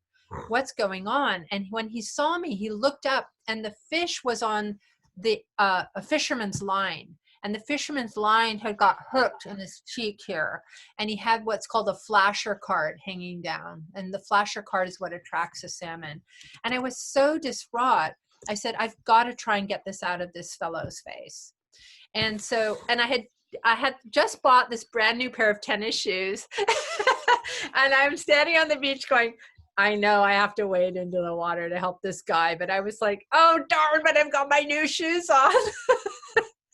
So anyway, threshold, so my neighbor comes out and he gets out his little rowboat and he's like rowing out, because I'm like, come on, Jonathan, we got to go help this guy. And he's got this tiny little pair of pliers and he rows out, and I start speaking Haida, which is a language from the Haida tribe up in Alaska. And I'm going, Dukwang, Dukwang, which means dear one. Come, Dukwang, we love you. We want to help you. And the sea lion's like swimming up to the boat and diving under it. But he was afraid of Jonathan. And I was like, okay, Mel, just wade into the water and call him over to you. So I do. I say, to hell with the new shoes. I wade into the water, the freezing cold Salish sea. And I'm going like this, Dukwang, Dukwang, come, Dukwang. I want to help you. I won't hurt you. I love you. And this 3,000-pound sea lion swims up to me, a foot off.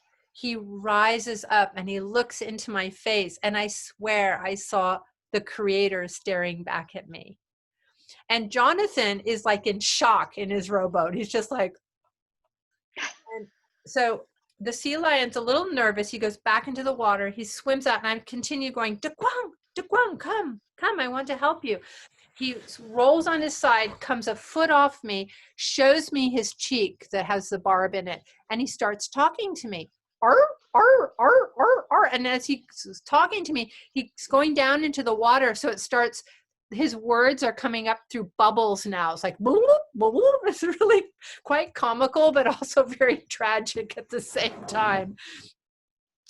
And this experience with this sea lion was similar to the experience I had with Miriam. It's like where you're sharing the pain of someone, and you're reaching out in a loving gesture to really help, you know, and to connect.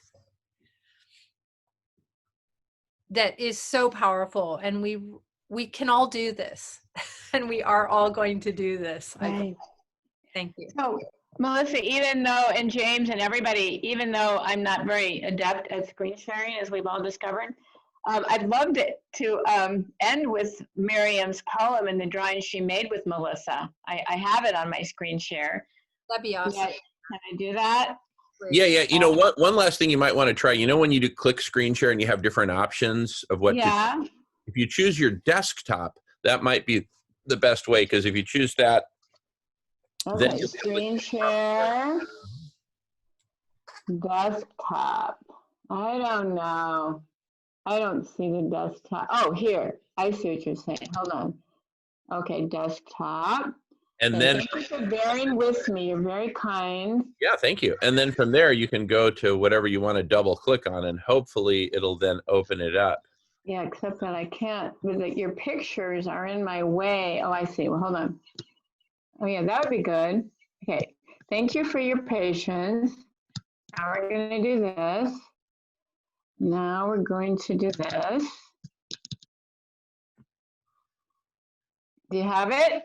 Did the thumbnails again. Double click it again. Oh, it's still not. Okay. Yeah, no. See the thumbnail, Merna. Really? Yeah. Wow. We'll practice that. Yeah. Well, next time. Okay, I'm going to have a tutorial with James. It'll be so fun.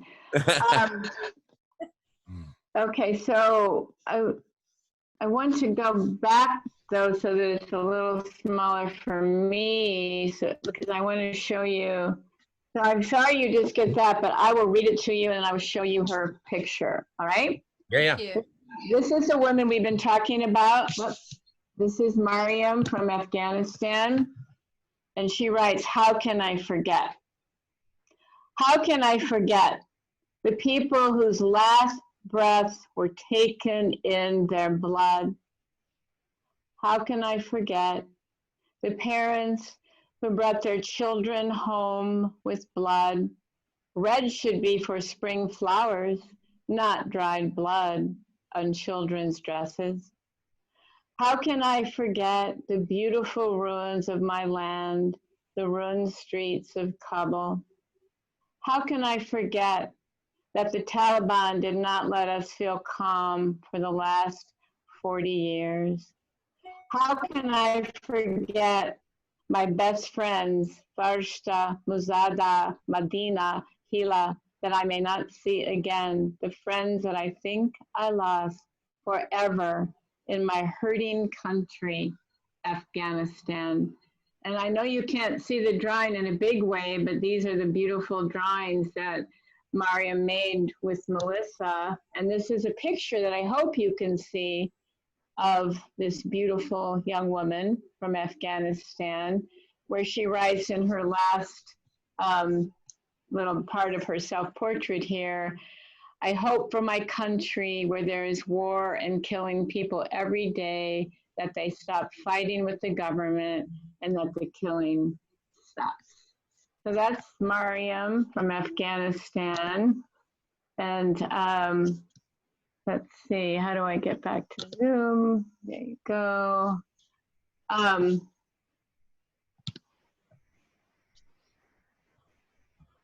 Okay. Thank you, So, Merna. yeah, I'm so sorry that I wasn't savvy about screen sharing. Don't But worry. Well, that's the least of it. We're just, you're sharing your words, and to see you is such a luxury.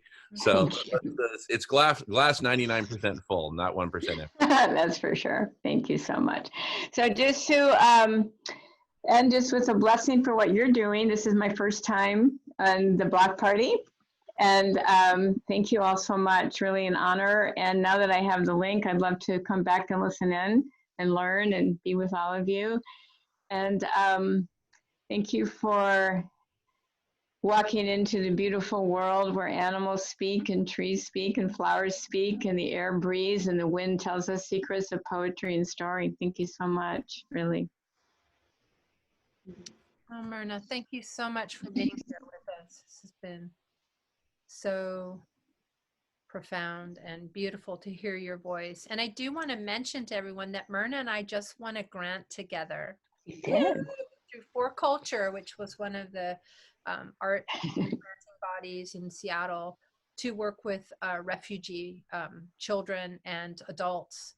And we're now exploring ways to do that online if we can't meet in person. So stay tuned. And, all right. did you have any last things you wanted to ask Merna or say? I want to say thank you, Merna. I can't even fathom the trauma that these children experience. I just know the trauma that I've gone through as a child. And thank you for contributing to that healing, for giving them an opportunity to express that, to release it, to transmute it, and create that light into the world of awareness and love that we all need so much, and that we are all as adults now using to fuel us to go out and help some more. And I feel that I'm benefiting from all that love that you're contributing to these children, and that love that they are now able to bring awareness into the world to fuel our work so that we can keep going. So I just want to thank you so much for helping them find their voice. Well, thank you for the eloquent and gracious and beautiful way you said that. I'm really honored. And I think I'll just end with those two words you used, Jackie, which is to the light and to the love. Thank you so much. Thank you. Beautiful. All righty. Well, shall we end the recording? Are we Yeah, good? Are we that's complete? great. Thank Okay. you so much. Ending recording.